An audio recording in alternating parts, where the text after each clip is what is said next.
اللهم صل على سيدنا ومولانا محمد أفضل صلواتك بعدد معلوماتك وبارك وسلم وصل عليه. بسم اللہ الرحمن الرحیم. عزیز طلباء کرام، مختارات من ادب العرب سے بحمد اللہ تعالی آج ہمارا 71واں سبق ہے، اور آج جو مضمون ہم شروع کرنے جا رہے ہیں اس کا عنوان ہے فی سبیل السعادت والیقین، یعنی خوش نصیبی اور یقین کے راستے میں. یہ تصنیف لطیف قابل قدر مضمون حجت الاسلام حضرت امام غزالی رحمہ اللہ کی ہے.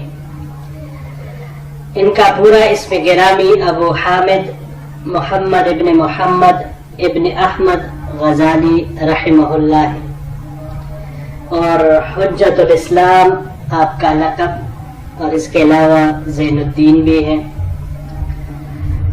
ان کی پیدائش 450 ہجری میں ایران کے مشہور شہر تہران میں ہوئی، یا بنا پر بعض حضرات غزالہ میں یہ امام غزالی رحمہ اللہ پیدا ہوئے. انہوں نے اپنی ابتدائی تعلیم شیخ احمد ابن محمد رافکانی سے حاصل کی، اور اس کے بعد انہوں نے نیشابور کا رخ کیا، اور وہاں پر مدرسہ نظامیہ میں شیخ ضیاء الدین عبد الملک، جو کہ ایک قابل ترین فضلاء میں سے تھے مدرسہ بحیقیہ کے، ان سے شرب تلمس حاصل کیا، اور بہت ہی کم وقت میں ایک بلند مرتبے پر فائز ہو گئے کہ جہاں تک پہنچنے کے لیے ایک عالم کو بہت سارے کٹن مراحل وغیرہ سے گزرنا پڑتا ہے. انہوں نے اس مدرسے میں سے تدریس کا آغاز کیا. آپ کے حلقہ درس میں اپنے وقت کے بڑے بڑے جبال علم بیٹا کرتے تھے، اور آپ کا شمار مسلمانوں کے کبار ائمہ میں سے ایک میں آپ کا شمار بھی ہوتا ہے. ان کی زندگی کی تبدیلی ان کے بڑے بھائی کی مرہونی منت تھی کہ جو تفصیل واقعہ جو انہوں نے ذکر کیا ہے، اب یہاں پوری تفصیل سے تو ہم بیان نہیں کر سکتے، لیکن کچھ نہ کچھ اجمالاً آپ حضرات کے سامنے میں پیش کر دیتا ہوں کہ 488 ہجری میں ان کا جو بھائی تھا صوفی احمد نام تھا ان کا، وہ بھی ان کے حلقہ درس میں بیٹھتے تھے. تو ایک دن انہوں نے چند اشعار کہے. ان اشعار کا ترجمہ یہ ہے کہ تم دوسروں کو ہدایت کرتے ہو اور خود ہدایت نہیں پکڑتے، دوسروں کو واعظ سناتے ہو اور خود واعظ نہیں سنتے. اے سخت پتھر، کب تک لوہے کو تیز کرتا رہے گا، خود اور خود نہیں کاٹے گا. یعنی پتھر کا کام ہوتا ہے کہ وہ لوہے کو تیز کرتا رہتا ہے، لیکن خود پتھر سے کوئی چیز کاٹی نہیں جاتی. تو یہ اشعار سننے تھے کہ جو بالکل ان کے دل پر لگے. اور پھر ایران سے، نیشابور سے اس حالت میں یہ نکلے تھے کہ ان کے بدن پر بس صرف ایک کمبل اور ایک چادر، یعنی ایک چادر تھی. اور بقول علامہ شبلی نعمانی رحمہ اللہ، امام غزالی کی طبیعت ابتدا میں یہ جاہ پسند تھی. اسی وجہ سے یہ حسن ابن علی نظام الملک الطوسی کے دربار میں تشریف لے گئے تھے، لیکن وہاں سے ان کو کچھ ملا نہیں جو ان کے شایع نشان ہوتا. تو اسی لیے وہاں سے پھر نکل کر امام غزالی رحمہ اللہ نے خود اپنا محاسبہ کرنا شروع کیا، اور اس کے بارے میں یہ یہاں پر ذکر بھی کر رہے ہیں اشارتاً. انہوں نے شیخ ابو علی فارمدی افضل ابن محمد ابن علی سے بیعت کی تھی، اور پھر 10-11 سال تک مسلسل سفر میں رہنے والے امام غزالی رحمہ اللہ نے اس کے بعد احیاء العلوم جیسی عظیم الشان کتاب تصنیف فرمائی. تو پھر جب فلسطین سے آپ رحمہ اللہ لوٹے تو یہ عہد کر کے لوٹے تھے کہ نہ کسی بادشاہ کے دربار میں جاؤں گا، نہ کسی بادشاہ کا عطیہ قبول کروں گا، اور نہ کبھی زندگی بھر کسی سے بحث اور مباحثہ کروں گا۔ پھر اس کے بعد 499 ہجری میں آپ مدرسہ نظامیہ نیشاپور کے مسند تدریس پر پھر سے براجمان ہوئے اور پھر سے اپنی تدریس شروع کی۔ لیکن اگلے سال نظام الملک کے سب سے بڑے بیٹے جو کہ اس وقت حاکم تھے، فخر الملک کی شہادت کے بعد امام غزالی رحمہ اللہ نے اس مسند تدریس سے کنارہ کشی اختیار کی اور اپنے آبائی وطن طاؤس واپس آ گئے اور وہیں پر ہی ایک مدرسہ اور خانقاہ کی بنیاد ڈالی، اور تادم مرگ ادھر ہی اپنے کام میں وہ لگے رہے۔ مصنف رحمہ اللہ ان کی تصنیفات بہت ساری ہے، اور ان کا اسلوب ایسا اسلوب ہے جو طبیعت کے موافق ہوتا ہے اور زندگی کی حرارتوں سے بھرپور ہوتا ہے۔ تو بڑھتے ہیں اپنے سبق کی طرف جی۔ وَكَانَ قَدْ ظَهَرَ عِنْدِي أَنَّهُ لَا مَطْمَعَ لِي فِي سَعَادَةِ الْآخِرَةِ إِلَّا بِالتَّقْوَى وَكَفِّ النَّفْسِ عَنِ الْهَوَى۔ مجھے یہ بات اچھی طرح معلوم ہو گئی ہے کہ آخرت کی سعادت اور نیک بختی میں میرے لیے باعث طمع چیز سوائے تقوی کے اور اپنے نفس کو خواہشات سے روکنے کے اور کوئی نہیں ہے۔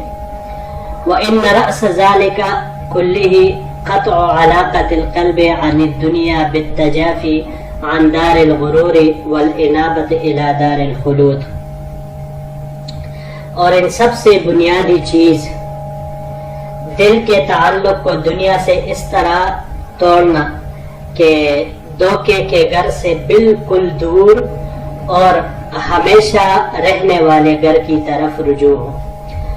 والاقبال بکمل الہمت علی اللہ تعالی، اور مکمل توجہ سے اللہ رب العزت کی جانب پیش قدمی ہو۔ وَأَنَّ ذَلِكَ لَا يَتِمُّ إِلَّا بِالْإِعْرَاضِ عَنِ الْجَاهِ وَالْمَالِ، اور یہ سب چیزیں اسی صورت میں ہو سکتی ہے کہ جب مال اور دولت سے اعراض ہو، والحرب یا والحرب عن الشواغل والعلائق، مشغولیات اور دیگر تعلقات سے اعراض کیا جائے، راہ برار اختیار کیا جائے۔ ثم لاحظت احوالی، پھر میں نے اپنے احوال کا ملاحظہ کیا۔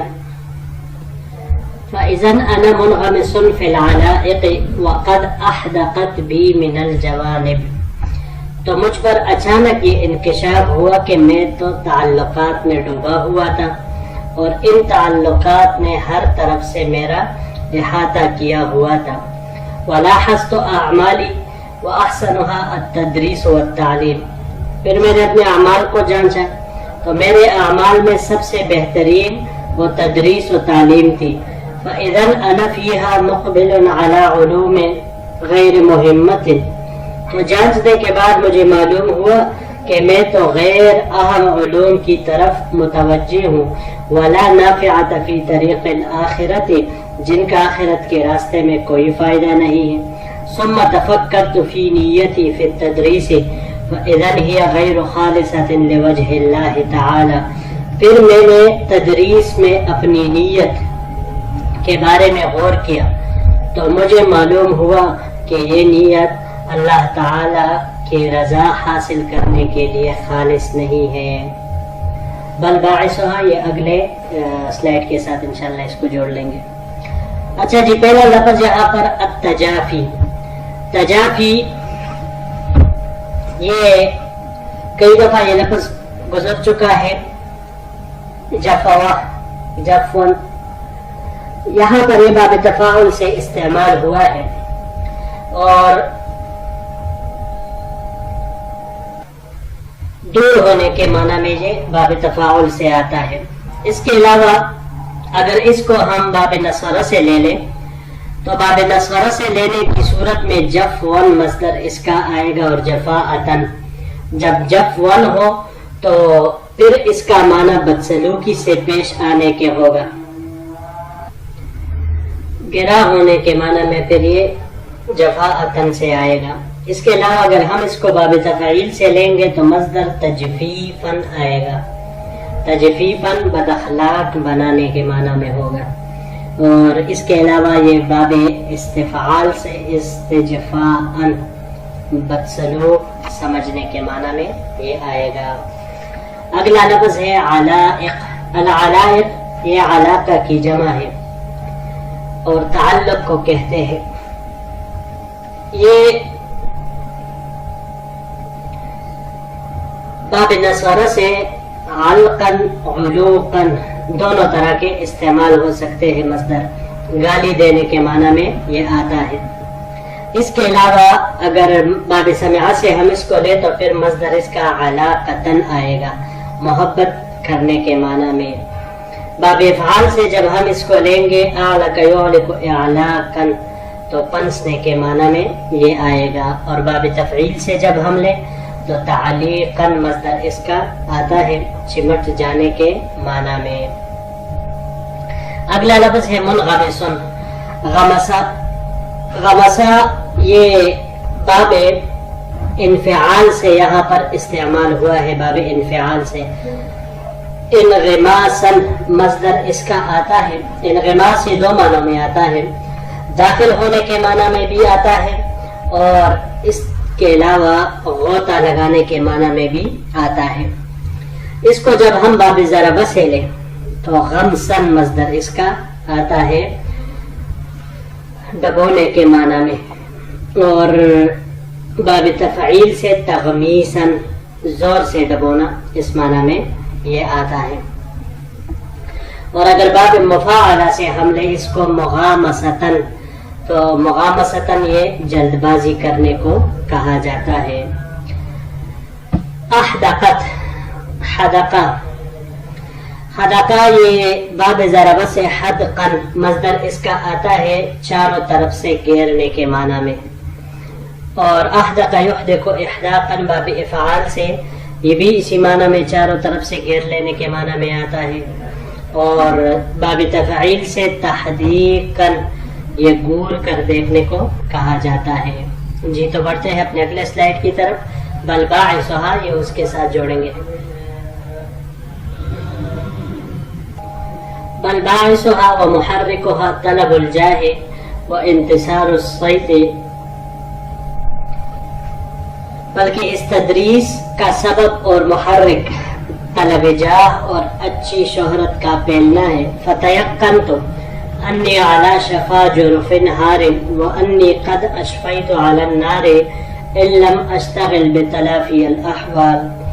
یہ سب دیکھ کر مجھے یقین ہو گیا کہ میں تو دریا کے گرتے ہوئے کنارے پر کھڑا ہوں اور اگر میں اپنے احوال کے تلافی میں مشغول نہ ہوا تو میں جہنم کے قریب ہوں. فلم ازل اتفکر فیہ مدتاً وانا بعد علی مقام اختیار. ایک عرصے تک میں اس کے بارے میں سوچتا رہا اور سوچ وچار کے بعد اختیار کے مقام پر ہو گیا. وسمم العزم علی الخروج من بغداد. ایک دن میں نے بغداد سے نکلنے ومفارقت تلک الاحوال یوما اور ان احوال کو چھوڑنے کا پکا عزم کرتا. وأحل العزم يوما وأقدم فيه رجلا وأؤخر عنه أخرى. تو دوسرے دن اس ارادے سے میں آزاد ہو جاتا. ایک دن قدم آگے بڑھاتا تو دوسرا قدم واپس کھینچ لیتا. لا تصفو لی رغبة في طلب الآخرة بكرة إلا ويحمل عليه جند الشهوة حملة فيفطرها عشية.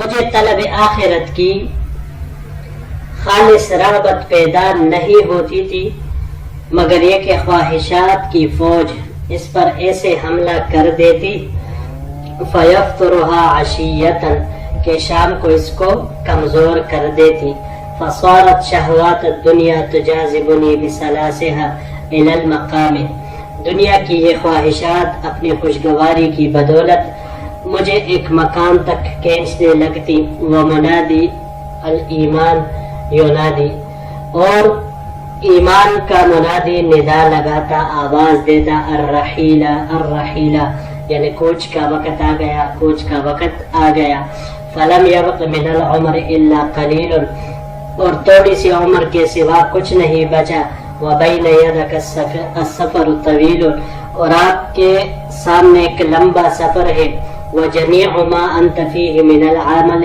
والعلم ریاء وتخیل اور جس عمل اور علم میں تم لگے ہوئے ہو تو یہ سب ریا اور وہم ہے وَإِن لَمْ تَسْتَعِدَّ الْآنَ لِلْآخِرَةِ فَمَتَى تَسْتَعِدَّ آخرت کے لیے اگر ابھی تیار نہیں ہوئے تو پھر کب تیار ہوگے. جی یہاں پر یہ 5 الفاظ ہیں. شفا جرف ہار. شفا پہلے اس کو لیتے ہیں. شفا یہ ہر چیز کے کنارے کو کہا جاتا ہے. اس کی جمع اشفا آتی ہے. جرف یہ نہر یا دریا کا وہ کنارہ جو بالکل نیچے سے کوکلا ہو چکا ہوتا ہے اور اس کے ہر دم ہر وقت گرنے کا خطرہ رہتا ہے. اس کی جمع اجرف آتی ہے. ہارن یہ حوارہ سے ہے. باب نصارہ سے ہاورن گرنے کے معنی میں یہ آتا ہے. یفطرھا فطرہ پترہ سے ہے. پترہ باب ضربہ سے فطورن اور باب نصرہ سے بھی یہی فطورن مصدر اس کا آتا ہے. یہ سختی کے بعد نرم پڑنے کو کہتے ہیں. اس کو اگر ہم باب افعال پر لے جائے تو باب افعال سے افطر یفطر افطارن یہ کمزور اور ضعیف کر دینے کے معنی میں آئے گا. اگلا لفظ ہے تجاذبنی جذب. باب ضربہ سے جذبن مصدر اس کا آتا ہے کھینچنے کے معنی میں. یہاں پر یہ باب مفاعلہ سے استعمال ہوا ہے مجاذبتن کسی چیز کے بارے میں کشمکش میں رہنا کشمکش کرنا. اور باب انفعال سے اگر اس کو ہم لیں تو باب انفعال سے اس کا مصدر انجذابن کھینچ جانا اس معنی میں یہ آئے گا. جی تو عزیز طلباء کرام یہی تک ہمارا آج کا سبق تھا. انشاءاللہ العزیز اگر زندگی رہی تو پھر اس سبق کے اگلے حصے کے ساتھ اگلے درس میں آپ سے ملاقات ہوگی. السلام علیکم ورحمۃ اللہ وبرکاتہ.